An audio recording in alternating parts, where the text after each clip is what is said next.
Hello and welcome to Behind the Story. I'm your host, Eli Sherman, alongside my co-host, Kim Kalunian of 12 News. And Kim, we are very excited about the topic. Perhaps too excited. Maybe too excited about the topic of discussion this week, which is about sludge.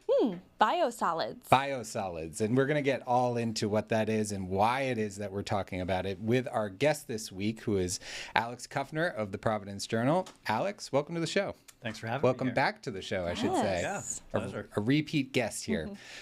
So, Alex, we'll get into all the nitty gritty and tell folks in a bigger picture about what we're talking about. But just to start, imagine yourself sitting at a bar with a friend. What is sludge? It is all the solids that come out of the wastewater treatment process. So after you flush, everything goes to a wastewater treatment plant. They clean it all up, and you have this great water that goes back into the bay, back into rivers and streams. If you're ever around wastewater treatment people, they'll often show you like a bottle that'll show like drinking water and a bottle that'll show you, what comes out of a wastewater treatment plant. And they look the same because they do a really good job cleaning it up. But the thing that's set off to the side are the solids, and disposing of those are a challenge. Yeah. Okay. So it's everything left over after the sort of things are taken out of the water. I got it. Okay. Yeah. Now, I want to go back actually about a month ago to a story that you wrote, which I really feel like, at least for Kim and I, felt like it really kicked off everything and all the discussions that's now happening weeks later. And you talked about one of these sludge disposal facilities in Woonsocket. Just to give people an idea, I think you reported over 90% of all of that waste goes to this facility from Rhode Island. And I guess, to start, that facility might close, right? That was the sort of crux of the story. Correct. How did this come onto your radar to begin with? And, can you take us a little bit behind the scenes in that reporting? Because I know you actually even went to one of these facilities themselves. I mean, first of all, I just want to say I'm not the only one that's reported on these issues. Nancy Lavin at Rhode Island Current has done really good coverage too. So I don't want to take all the credit for the coverage here. It first very noble of you. Yes, and we love Nancy too. She's been in your chair before. WPRI has done some stories too. So it came onto our radars, so I guess 3 years ago now. It was actually John Berard, who's actually used to be the head of Clean Water Action here in Rhode Island. So this is a guy that knows the environment, and he was, I think, walking his dog or running on the bike path across from the Woonsocket treatment plant. And there was just this incredible smell coming. It smells a little bit, or actually can be a lot around there, but this was just worse. And he just noticed stuff, effluent coming into the river that looked like it was untreated. And that sort of set off, I think the state got involved and realized that the treatment plant was just overwhelmed. And the chief reason was because you have this incinerator there that takes sludge from all over Rhode Island and parts of Massachusetts and Connecticut. Some of it is dewatered, which means they take as much of the liquid out elsewhere, but a lot of it is not. It's just liquid sludge that comes in like tanker trucks. It has to be dewatered at the Woonsocket facility. And the Woonsocket facility, it's like aging equipment and all these other problems there. They couldn't treat all of it, so it was just emptying into the river untreated. Oof. So that led to a lawsuit by the Attorney General's office and the Department of Environmental Management. And things have gotten a little bit better. The lawsuits continue, but, people discovered that, the treatment plant needed tons of improvements. They were just, again, overwhelmed by this stuff. I think one of the interesting things, there were so many interesting points in that story, including your own first-person experience going to one of these facilities, which I do want to talk about. But I think for me, what stood out was just the downstream effects of what happens if this facility in Woonsocket closes, which certainly seems like it's going to happen. We had the mayor in studio with us last week, and he's like, yeah, we're gonna phase this thing out. Right. So, but it was frankly frightening to think about what's going to happen if there's not a facility to take over the work that Woonsocket is doing. What did your reporting show might occur? Well, I mean, first of all, this is the largest incinerator in the New England and New York area. So it's huge, right? If that closes, you're going to have dozens of cities and towns that will not have a place to take their sludge. They're not going to be able to burn it. So they're going to be faced with essentially like finding places that can landfill it. And cities and towns now that have been forced to do this, they're taking their sludge by rail to Massachusetts, and then it goes all the way to either Ohio or Pennsylvania, right? During when this crisis first started back in 2023, and they had to shut down the plant temporarily, there were cities that, at least one city was sending their stuff to Alabama because they couldn't find anywhere closer to take it, which just seems, illogical, right? That we can't find anywhere to treat, our own sludge. So yeah, I mean, treatment plant operator told me that we're facing a crisis here because if incineration goes away in Woonsocket, we don't have the landfill capacity. And then the other main way of disposing of sludge is by composting it and using it as a soil treatment. But there have been multiple cases where people have found that when you apply this stuff to the land, PFAS, forever chemicals, can build up in your soil because treatment plants don't just treat waste from residences; they treat waste from industrial, factories and whatnot. And we also, we do have PFAS in consumer goods too. So all that stuff collects in the sludge, and when it's applied to land, it can get into our crops and get into our water. Like Kim mentioned, you actually went to one of these facilities in Worcester, right? Yeah. And over in Massachusetts. And you and I were texting a little bit after your story came out and about how you needed to perhaps get hazard pay doing that type of assignment. But just take people behind the scenes a little bit. What are some of the things that stood out to you when you went in there? I've been lucky enough to be in treatment plants like multiple times. So I've gotten used to the smells, and it's actually, they're not that bad, honestly. And in Worcester too, when it was a tour of the plant, I went with all these wastewater professionals. And when you're outside, it's an enclosed building where the incinerator is located. And when you're outside of it, you don't notice anything but the normal sort of treatment plant smells. It's not a big deal at all. But it's sealed off, and when we went into the first room, it just, for me, like, it's not used to that smell. It hit me like a wall. And I remember like looking around at the other guys, like, you guys aren't reacting. Like I was like trying to keep a straight face because I was like, this is terrible. Like the worst smell I've ever smelled in my life. So we're in this room and they're collecting, so they were dewatering the sludge in there.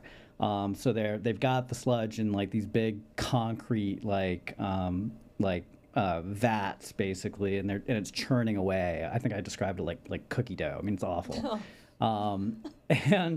And yeah, so that was bad. And then they take it up to another room where they have to get more liquid out, and that's where they have these presses to get it out. And that's sealed off behind glass. And the plant operator who was taking us on the tour, he was like, "You guys can go in there if you want."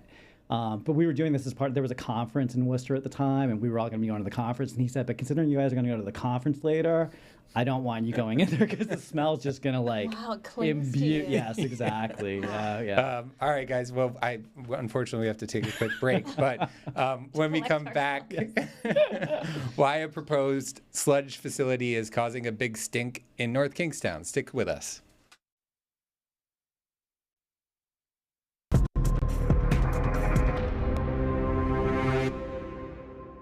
Welcome back to Behind the Story. I'm your host, Eli Sherman, alongside my co-host, Kim Kalunian of 12 News. Our guest this week is Alex Kuffner of the Providence Journal. And Alex, we're talking about sludge here. That's biosolids and the issue that it's causing in Rhode Island.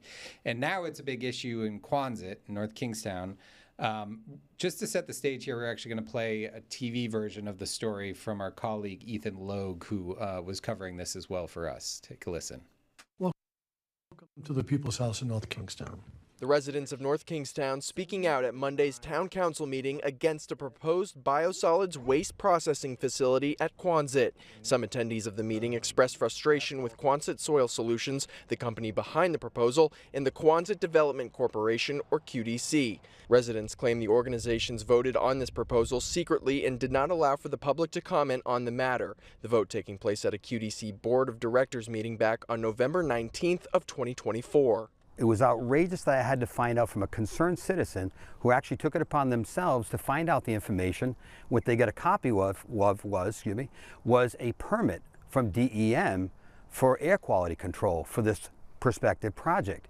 That meant that this project had been in the works for a long time. DEM telling 12 News in a statement Tuesday that they have received multiple applications for permits for the project and the review process is still ongoing. Currently, the only other sewage sludge processing plant is in Woonsocket. Woonsocket Mayor Christopher Beauchamp appearing on 12 News at 4 on Tuesday discussing the facility and the goal of getting rid of it.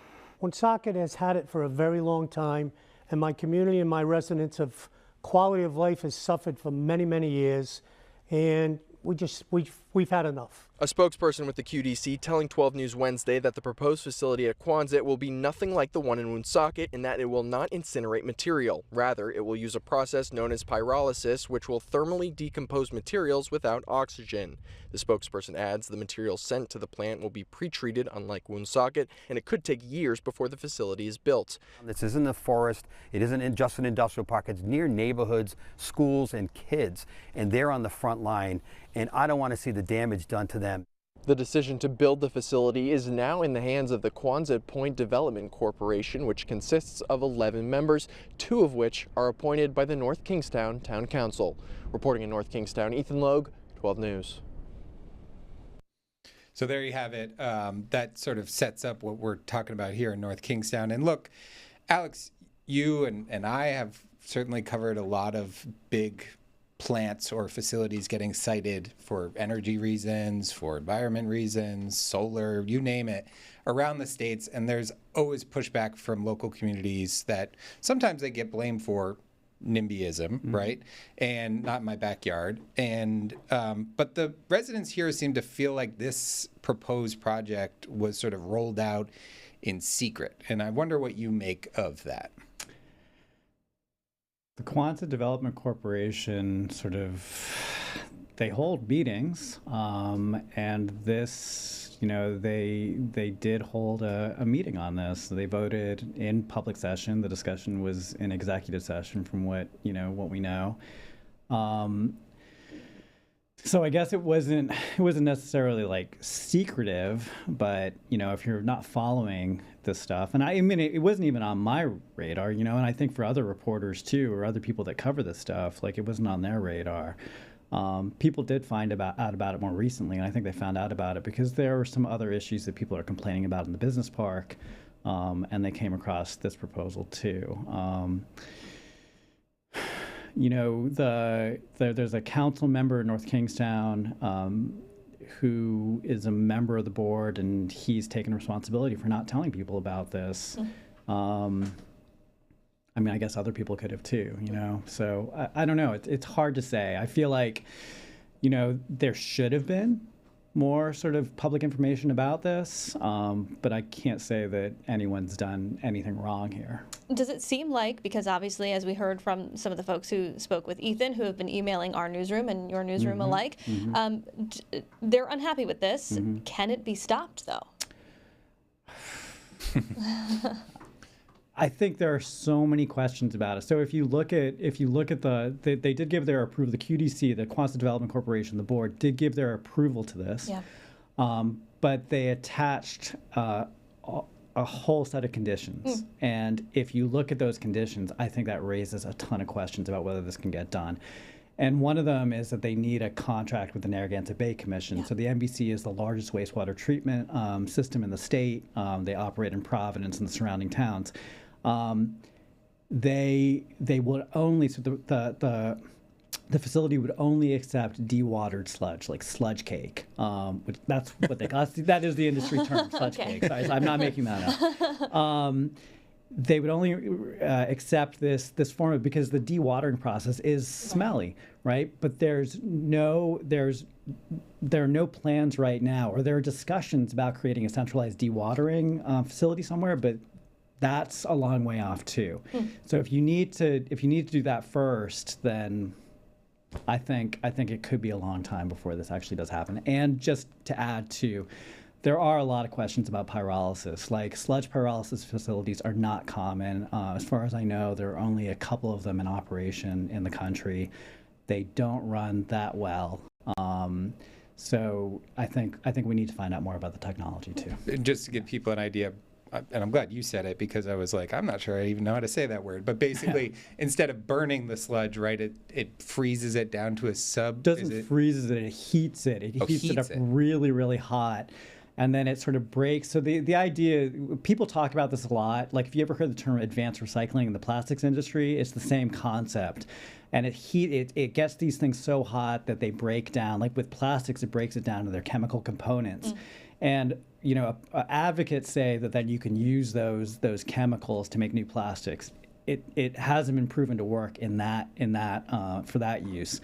With sludge, I think it. Perhaps it's more promising. Like, people in the industry say that there's promise to it, but still, you do need to deal with the liquids in that sludge cake, because there's still a lot of liquid there, and that's one of the big challenges. And do we have time, just quickly? Yep, you got about a minute and a half left. So what's the interplay here between whether or not this North Kingstown facility opens and whether or not Woonsocket can actually close its doors? So there's no link as in terms of if one happens to the other. I think it's more like I think for people in the industry who are trying to find a place for their sludge, they're thinking, if this thing can get up and running without any issues, it would be great, because it takes the pressure off Woonsocket. Woonsocket could then close as city officials intend. But one is not dependent on the other, I guess I should say. I mean, and this is the thing too, is the Woonsocket, there's just a lot of there's the state's involved. You have QDC, which is this quasi-public agent. You've got the city and town officials. There's just a lot of people, sort of a lot of stakeholders, that makes it very complicated. Yeah. Well, that is all the time that we have this week, but thank you for all of your reporting on sludge, and you can bet that Kim and I will be continuing to read everything that you put out moving forward. Alex, thanks so much for joining the show. Thank you so much. I'm really glad to be here. Well, all right. When we come back, the stories we wish we wrote. Stick with us.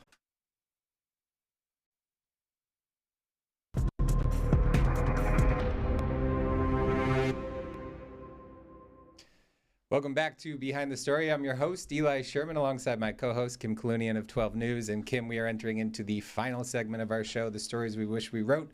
We get to talk about other great reporting that's happening around the way. You are the cold case queen. Well, thank you. Yeah. Appreciate that. So I wasn't surprised to see what was at the top of your list this week. Yeah, this is a great story that actually one of our colleagues, Anita Buffoni, flagged to me, and it's by Mark Reynolds at the Providence Journal, and the headline is, "Homeowner Dug Up What Looked Like a Toy. Was it part of a 1978 homicide?" How can you not be gripped by that headline? And I think a lot of folks will be familiar with this this cold case, this 1978 murder of Amon Jamiel from Jamiel's Shoe World, I believe. And just this unsolved crime that's gripped this community for so long. And I'll read you some of the bullet points at the top. But basically, a Warrentown council member and her husband discovered a gun buried in their yard, which was adjacent to the site of that murder. And the discovery, as you can imagine, revived a lot of interest in the case. And, Mark spent time talking with the town councilor and some other folks, and it's just a really, really gripping piece. Right, and there was an anecdote in there of him actually remembering back to receiving a gift from Jamiel Jamiel on the same day that the merchant was killed. Yes, and I mean, as someone who spends a lot of time steeped in the world Yes, of you cold do. cases, to have something like this bubble up in 2026, although I believe the discovery was made several years ago, just any time that one of these cases can again be brought to the forefront, something new can be added, anytime it can jar someone's memory about something, you never know what's going to shake loose and what might end up solving something. Yeah, nothing like digging up some roses in the backyard and coming across an ancient gun. Yeah. Great story. Nicely Yes. done by Mark Reynolds. Yes. All right, I'm going to go across the border into Attleboro. The Sun Chronicle, it's Raywin Watkins has a story. Parents voice frustration, anger over Attleboro school rules on restraint and seclusion. And this is an issue bubbling up in Massachusetts because the state is changing some rules about how students can be restrained or even put into seclusion. And she had this incredible anecdote off the top about a mother who said that her son was restrained 27 times in a 5-month period. And then when she got documents from the school, she realized only 10 of those instances were reported to her. So this is, an issue that bubbles up in school districts all the time about how to handle children if teachers feel like they're acting out. And then, of course, when does it cross the line into something, that is not okay. Right. And there's also this timeout room where these students are spending time and, mostly alone, I believe. And, again, weighing what's effective discipline versus what could actually harm a child and how much parents should be informed of all of this.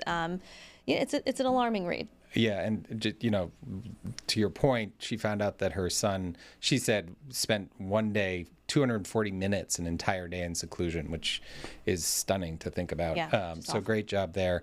We have about 45 seconds left, and I want you to talk about potholes. Oh, I would love to talk about potholes. This is from the New Bedford Light, Colin Hogan and Brooke Kushwaha. I believe I'm saying that right. As residents dodge potholes, approved repair budget will fix less than 6 miles of road. That's so a sad. bummer. But I loved the quote in here from one of the town councilors who said, "I'm tired of getting calls because people have potholes the size of baby baths."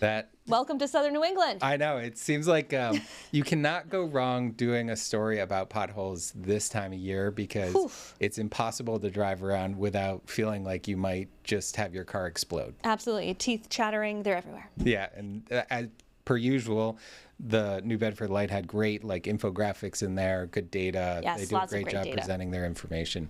All right, that is all the time that we have this week. I hope you enjoyed it. Next week, we'll have another guest on to talk about other great reporting that's happening around the region. You can also find this episode and any of our other episodes right now on WPRI.com. It's also a podcast. But for now, for Kim Kalunian, I'm Eli Sherman. Thank you so much for watching Behind the Story.